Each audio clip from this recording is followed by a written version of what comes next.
Hello everyone, నేను doctor Sridivya, consultant obstetrician and gynaecologist, advance laparoscopic surgeon. So ఈరోజు నన్ను ఒక పేషెంట్ అడిగిన క్వశ్చన్, ఫ్యామిలీ ప్లానింగ్ సర్జరీ అయిపోయింది, బట్ ఆ సర్జరీని మనం రివర్స్ చేయొచ్చా, రీకరెక్ట్ చేయొచ్చా, ఆ ట్యూబ్స్ని మళ్ళీ ఓపెన్ చేయొచ్చా, సో ఆ ఆప్షన్స్ ఉన్నాయా? అండ్ నేను మీకు చెప్పేది కూడా ఏంటి అని అంటే, ఇలా ఫ్యామిలీ ప్లానింగ్ సర్జరీ అయిపోయిన తర్వాత చాలామంది ప్రెగ్నెన్సీ పర్సనల్ రీజన్స్, ఫ్యామిలీ రీజన్స్తో కానీ మళ్ళీ ప్రెగ్నెన్సీ అనేది కావాలి అని అనుకుంటూ ఉంటారు. సో అలాంటి వాళ్ళకి ఈ వీడియో హెల్ప్ అవుతూ ఉంది.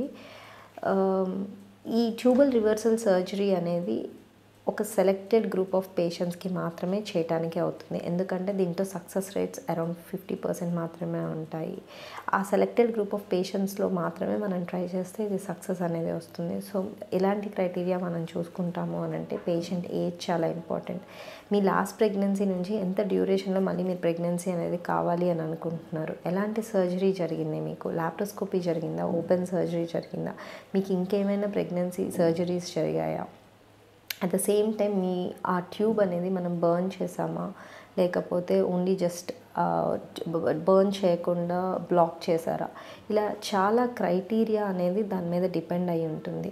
And you need to go with a laparoscopy procedure. దీనివల్ల అడ్వాంటేజెస్ ఏంటంటే, లిమిటెడ్గా అర్లీ రికవరీ ఉంటూ లోపల అతుకులు, అడ్హెషన్స్ అనేవి తక్కువగా ఉండి ఈ సర్జరీ అనేది చేయటం జరుగుతుంది. ఈ సర్జరీలో మనం చేసేది ఆ బ్లాక్ అయి ఉన్న ట్యూబల్ పార్ట్ని రిమూవ్ చేసేసి మళ్ళీ ట్యూబ్స్ని అనేది రీఅటాచ్ చేస్తాం. దీన్ని ట్యూబల్ రీకానలైజేషన్ ప్రొసీజర్ అని అంటాం అనమాట. సో ఈ ట్యూబల్ రీకానలైజేషన్లో నేను మెన్షన్ చేసిన కొన్ని ఫ్యాక్టర్స్తో పాటు మీరు ప్రెగ్నెన్సీ కావాలి అని అనుకుంటున్నప్పుడు you need to get evaluated.